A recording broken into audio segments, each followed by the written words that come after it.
फिलहाल अपने दर्शकों को ये भी बता दें कि पहलगाम आतंकी हमले पे एक बड़ा खुलासा जो हुआ है वो बता दें। हमले से पहले आतंकियों ने वहां पर पहलगाम पहुंचकर रेकी की थी। पहलगाम के कुछ होटल्स की रेकी हुई थी और कुछ 4 से 5 जो है व्यक्ति हैं जिन्होंने वहां पर होटल्स में जाकर जानकारी जुटाने की कोशिश की। घटनास्थल से एक बाइक बरामद भी की गई है और साथ ही शक है कि बाइक पर आतंकी आए थे और अभी फिलहाल एक बाइक भी जो है जांच के दौरान बरामद की गई है जो अबैंडन्ड पड़ी हुई थी। घटना में एक से ज्यादा के वाहन का इस्तेमाल का शक भी जताया जा रहा है। राजीव, आपसे भी यही समझने की कोशिश करेंगे कि ये रेकी की बात की जा रही है कि कुछ लोग आए थे घटना से 6 से 7 साल पहले पहलगाम में, माफ कीजिए 7 दिन पहले पहलगाम में, और उन्होंने वहां पर होटल्स में जाकर रेकी की, समझने की कोशिश की। क्या उनमें से किसी की भी आइडेंटिफिकेशन होनी संभव है? क्या उस इलाके में या होटल में कोई सीसीटीवी कैमरास लगे हुए थे? कहीं पर किसी ने उन्हें पहचानने की बात कही है? देखिए, धीरे धीरे उनकी परतें खुल जाएगी और जिन लोगों ने इस घटना का अंजाम दिया गया है उनकी पहचान भी सामने आ पाएगी। आपको बता दें कि एनआईए की टीम यहाँ थोड़ी देर में पहुँचने वाली है। एक टीम दिल्ली से आने वाली है, दूसरी टीम जो जम्मू से आने वाली है। तो इसके हर पहलू के मुआयना किया जा रहा है। और सबसे बड़ी बात ये जो घटना जो अंजाम दिया गया वो यूं ही नहीं दिया गया है। इसके पीछे आप कह सकते हैं कि गहरी साजिश है। जम्मू कश्मीर में जब हालात नॉर्मलसी की ओर बढ़ रहा है, हालात बेहतर हो रहे हैं और उसके बाद इस तरह की कोशिश करना। और सबसे बड़ी बात, अमूमन जम्मू कश्मीर में जब भी ये बात करें आतंकी हमला होता है तो कभी भी पर्यटकों को निशाना नहीं बनाया जाता है। इक्के दुक्के घटनाएं होती है। ये संभवतः पहली बार है कि 25 से ज्यादा पर्यटकों को, निर्दोष पर्यटक जो यहाँ घूमने के लिए आए हुए थे, और जो लोग यहाँ बाहर से घूमने के लिए आते हैं उससे स्थानीय लोगों को काफी ज्यादा फायदा होता है, उनका घर परिवार चलता है। क्योंकि जम्मू कश्मीर का सबसे बड़ा बिजनेस अगर आज की तारीख में तो पर्यटन है। चाहे शिकारे की बात करें, चाहे होटल वाले की बात करें, गाड़ी वाले की बात करें, तो उनके बिजनेस का जो धंधे का जो है वो बहुत बड़ा नुकसान होगा। जम्मू कश्मीर के लोगों का पहले से ही कहना है कि यहाँ कोई इंडस्ट्री ऐसा कुछ है नहीं, और उस हालात में जब आतंकी हमला हो जाता है, पर्यटकों पर हमला हो जाता है, तो उसका सीधा नुकसान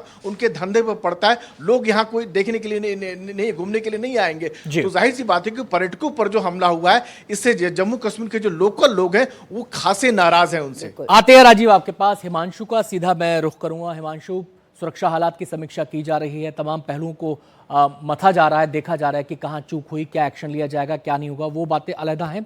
लेकिन जो मेरा सवाल यहाँ पर आपसे है, मेरा सवाल आपसे यहाँ पर यह है कि इस आतंकी हमले का टारगेट क्या था?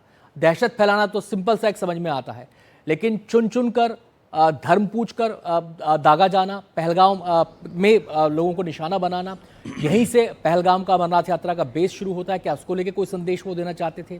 जम्मू कश्मीर में हालात तेजी से सामान्य हो रहे हैं, लोग अपने जनजीवन में पटरी पर जीवन वहाँ पर चल रहा है, विकास की नई धारा बह रही है। क्या उसको लेकर कोई संदेश देना, उसको एक दहशत फैलाकर उसको रोकना, क्या टारगेट नजर आता है यहाँ पर? देखिए, निश्चित तौर पर जिसका जिक्र राजीव कर रहे थे कि एक बहुत ही गहरी आतंकी साजिश के तहत ये हमला हुआ है। और हमें नहीं भूलना चाहिए कि अमेरिका के जो उपराष्ट्रपति हैं वैंस, वो भी अभी भारत दौरे पर हैं।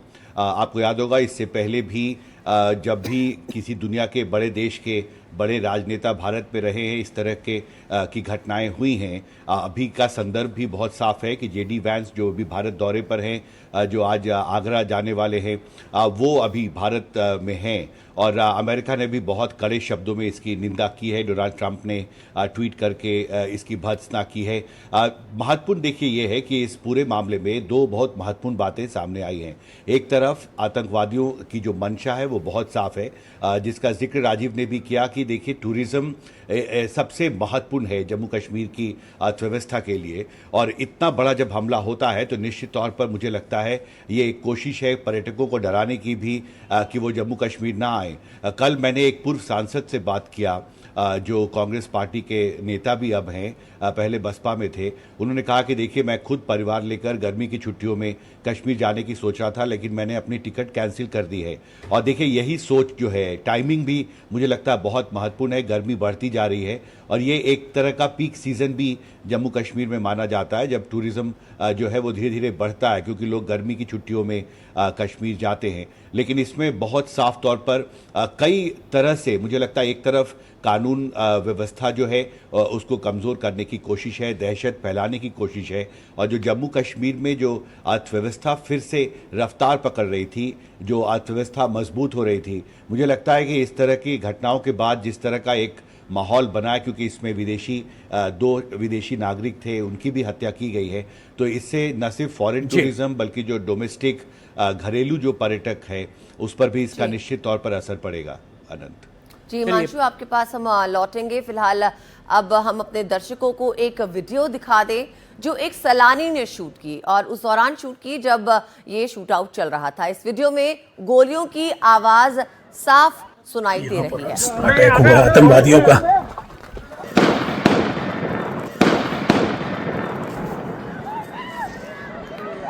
यहाँ पर अटैक हुआ आतंकवादियों का। हम लोग बाल बचे हैं, मगर परमात्मा रक्षा करेगा।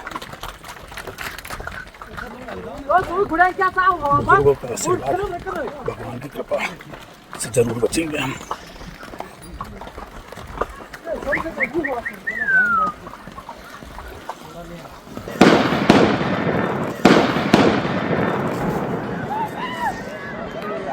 यहाँ पर अटैक हुआ आतंकवादियों का। हम लोग बाल बचे हैं।